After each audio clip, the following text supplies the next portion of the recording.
Vous regardez Afrique Innove, votre émission dédiée aux projets innovants en Afrique. Bienvenue et ravi de vous retrouver.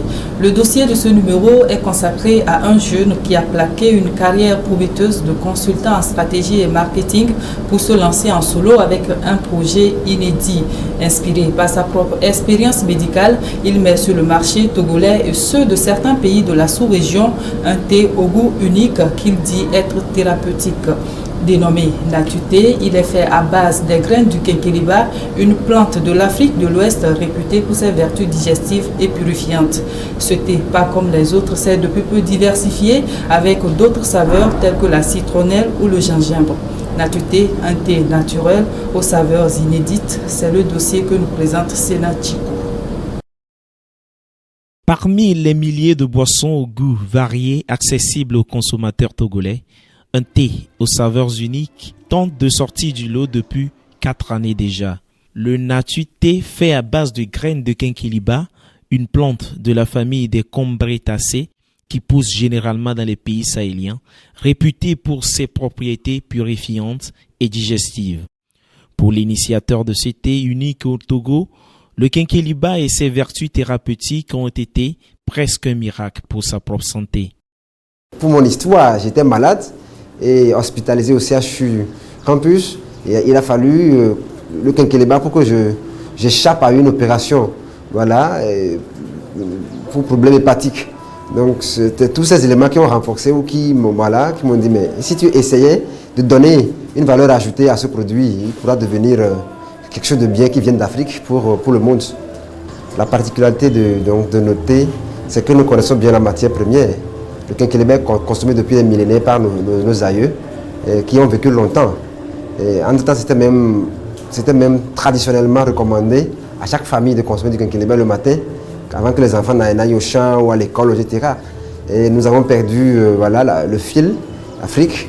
Aujourd'hui, nous sommes en train donc, de redonner donc, de vie à ce patrimoine africain. Disponible dans des officines et supermarchés, sur toute l'étendue du territoire national et dans certains pays de la sous-région ouest-africaine, Natuté est produit et allumé par une start-up d'une quarantaine de jeunes financés par le Fonds d'appui aux initiatives économiques et des jeunes FAEJ, le projet communautaire Agaïb de la Banque mondiale et par certains particuliers. Des soutiens qui ont été décisifs dans la mise en place d'une plantation de la matière de base du thé de quinqueliba sur une superficie d'1 hectare dans la région maritime au nord-ouest de Lomé.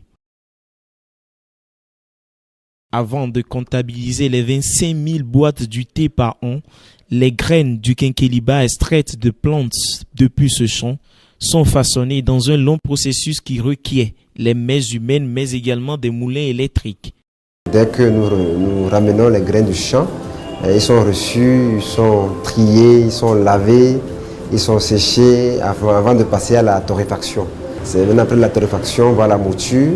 C'est une mouture grossière et c'est maintenant après la mouture qu'on va faire les combinaisons. Après avoir reçu la graine, faire les différents niveaux de transformation, voilà qui est prêt à mettre en sachet de 2 grammes. Qui sera conditionné donc dans des boîtes de 25 sachets et bientôt prêt pour la distribution. Conservant toujours son goût unique aux graines du quinqueliba, Natuté s'est aujourd'hui diversifié en 5 différentes gammes associées à plusieurs d'autres saveurs qui plaisent aux habitués. Natuté quinqueliba, nous avons une gamme de 5 produits. Nous avons le quinqueliba qui est le produit phare. C'est fait à base de graines de quinqueliba. Il y a le quinquegc qui est fait à base des graines de quinqueliba, du citronnelle et du gingembre. Il y a aussi le relax. Ça, nous l'avons fait à base des feuilles du gambi qu'on appelle le lipia, le chifferon, et puis un peu du quinqueliba, gingembre et du citronnelle. Il y a le bis GC qui est fait à base du bissap, gingembre et citronnelle. Et il y a le bis quinqueliba aussi, qui est fait à base du quinqueliba et du bissap. Comme c'est naturel, les gens l'adorent. Les matins, quand tu les prends, tu es en forme jusqu'à le soir. Et le soir, quand tu le prends au coucher, quand tu te réveilles, c'est bon. Oui, les gens apprécient.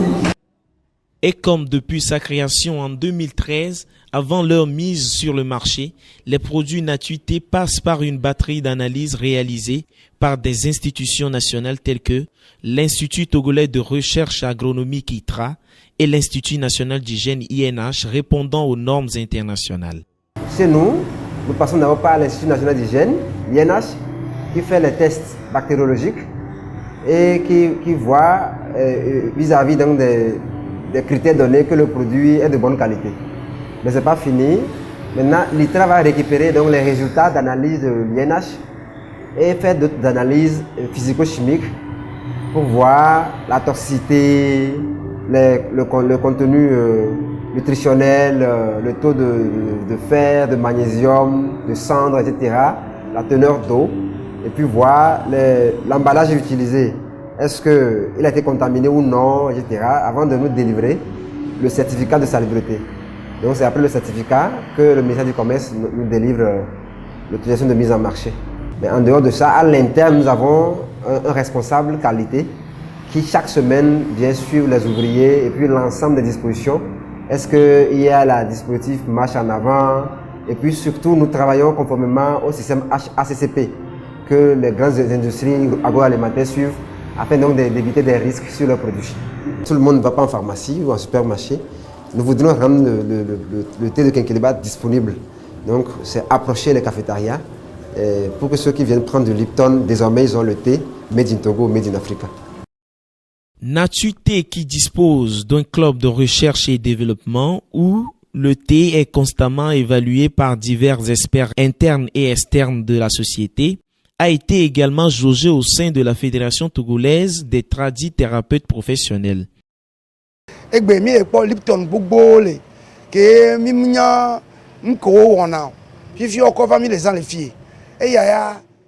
Aujourd'hui, nous constatons sur le marché diverses sortes de thé, mais nous ne savons pas exactement leurs vertus. Ceci, mon père l'utilise. Le Kenkeliba, tout le monde le connaît en Afrique. Ceux qui l'utilisent ont une très longue durée de vie. Je conseille aux jeunes d'en faire un complément alimentaire.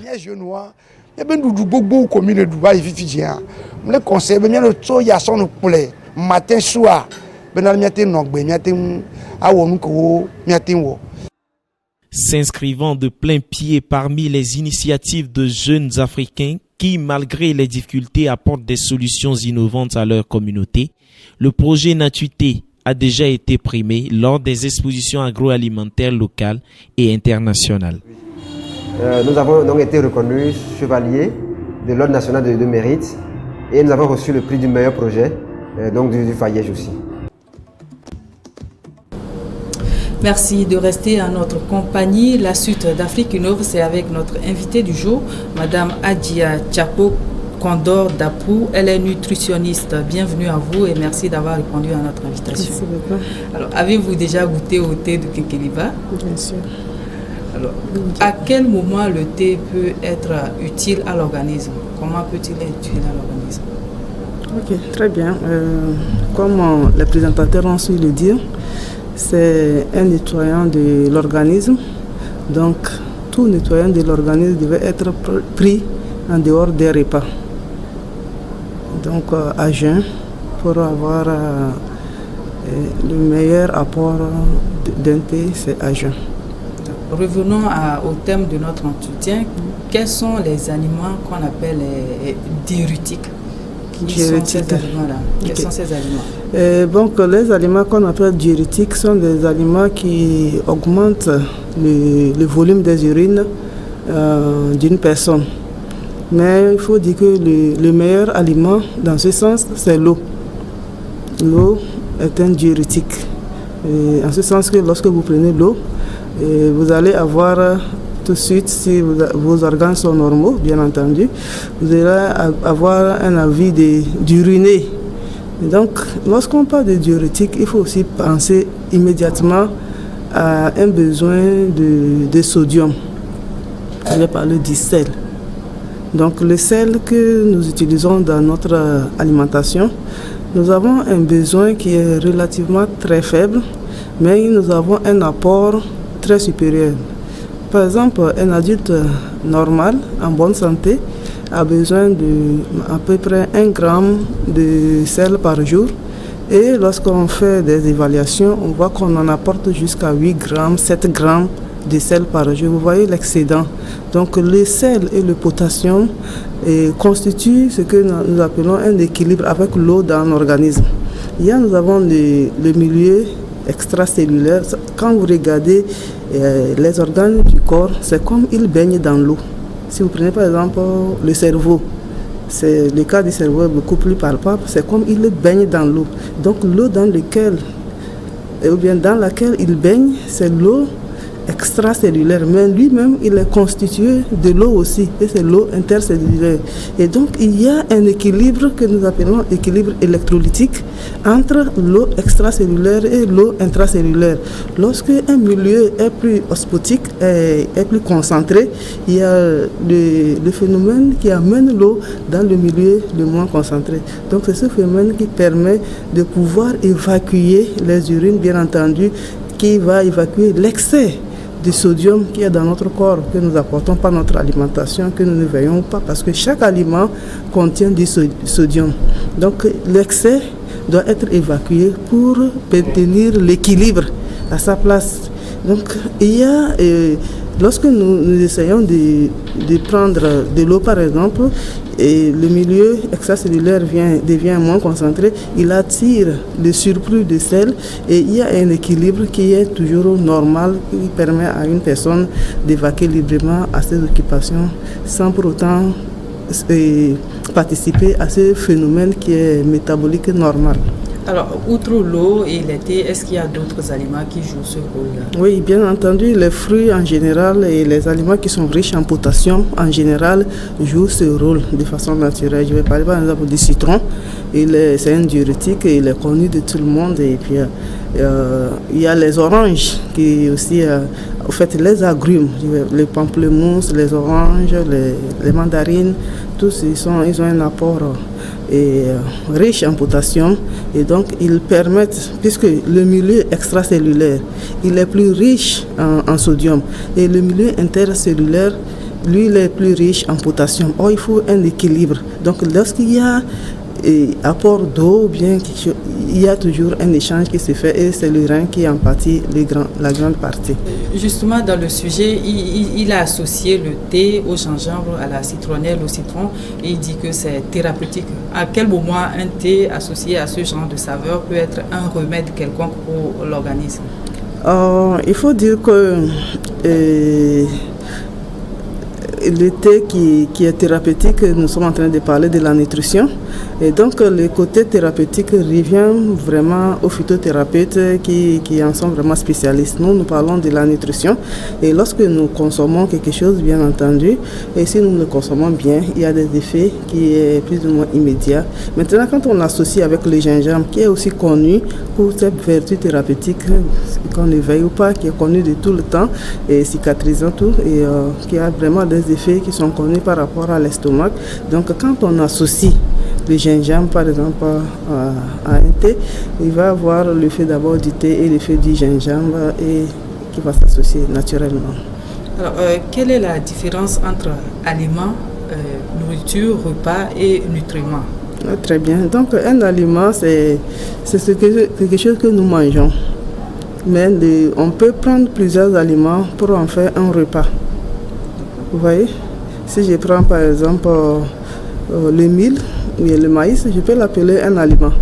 Mais si je le prends et je le transforme, je trouve la pâte, ça devient avec la sauce, tout ça, ça devient un repas. Vous voyez la différence. Maintenant, la nourriture, c'est un repas que nous prenons pour nourrir ce que nous allons prendre, parce que ce n'est pas tout le repas que nous mangeons. La partie que nous prenons pour manger, pour nourrir notre organisme, c'est ça que nous appelons la nourriture.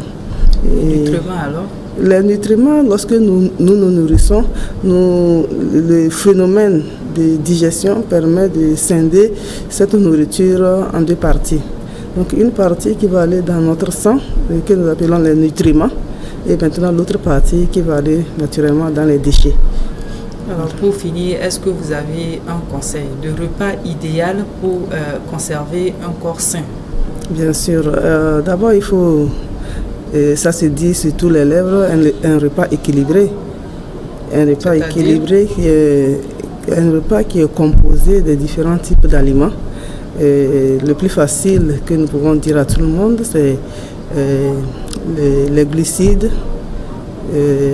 les féculents, c'est-à-dire ce qui donne de l'énergie. Et même si nous sommes au repos strict, notre cerveau, lui, là, il travaille, il commande nos yeux, il commande nos bouches, il commande nos muscles. Donc lui, il ne dort jamais. Si le cerveau dort, c'est qu'on est parti. Donc il a besoin de l'énergie pour travailler. Donc il y a les glucides et les féculents. Je vais parler de maïs, du pain, du riz, comment appelle-t-on, des lignames, de la patate douce, du manioc. Ça fait partie de nos habitudes alimentaires. Vous voyez, ce sont des féculents, donc c'est des aliments qui nous donnent de l'énergie, qui nous donnent de la force. Maintenant, nous avons des aliments qui nous donnent aussi de l'énergie, mais qui sont des lipides. Je vais parler des huiles, mais ici nous avons une bonne huile qui est l'huile rouge, parce qu'en dehors du fait qu'elle est huile, elle est naturelle, elle n'a pas été raffinée pour extraire les substances nutritives, dont la vitamine A, qui est indispensable à la vie. Donc il y a l'huile rouge, et en dehors de ça, nous avons les autres huiles. Nous avons l'huile d'arachide, l'huile de tournesol, en tout cas sur le marché, l'huile de palme qui est là. Donc cette huile aussi permet de donner de l'énergie. Mais cette énergie, sa spécialité même, c'est pour maintenir la température de l'organisme, pour éviter que nous tombons dans un froid ou dans un autre. Maintenant, il y a des protéines. Et les protéines, il y a deux origines. Il y a une origine animale et une origine végétale. L'origine animale, ce sont les viandes, les œufs, les poissons, les produits de la mer, je vais parler des crevettes et autres. Et les criquets, ce sont l'origine animale.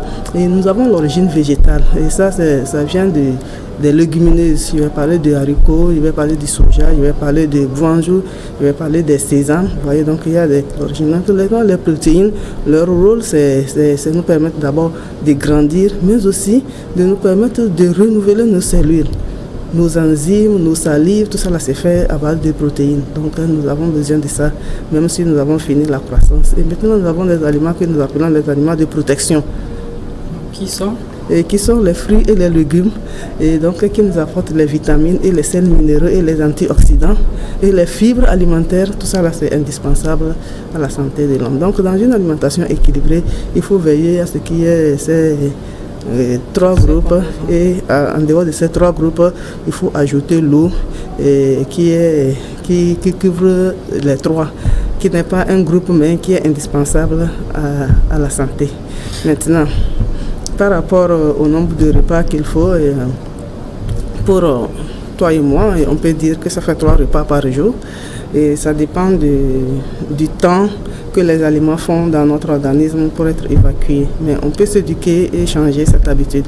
Mais pour, par exemple, une femme allaitante ou une femme enceinte, il faut aussi fractionner, ou bien une personne malade, on fractionne le nombre de repas en fonction de l'état physiologique de la personne. Et peut-être pour ajouter que le thé, c'est bon, c'est des diurétiques, mais des personnes comme des femmes enceintes, les enfants en croissance, ne devaient pas prendre ces aliments parce qu'il y a des excitants dedans. Et en plus du fait que ça peut être diurétique ou autre, ou bien digeste, ça peut aussi donner des effets qui ne sont pas vraiment bien maîtrisés par la science, et que nous conseillons donc aux femmes enceintes, aux femmes allaitantes et aux enfants de ne pas consommer du thé. Madame Tchapou Condor, merci pour toutes ces précisions. Merci. Mesdames et messieurs, c'est la fin de cette émission. Merci à vous de l'avoir suivi. À très bientôt pour un nouveau numéro d'Afrique Innove.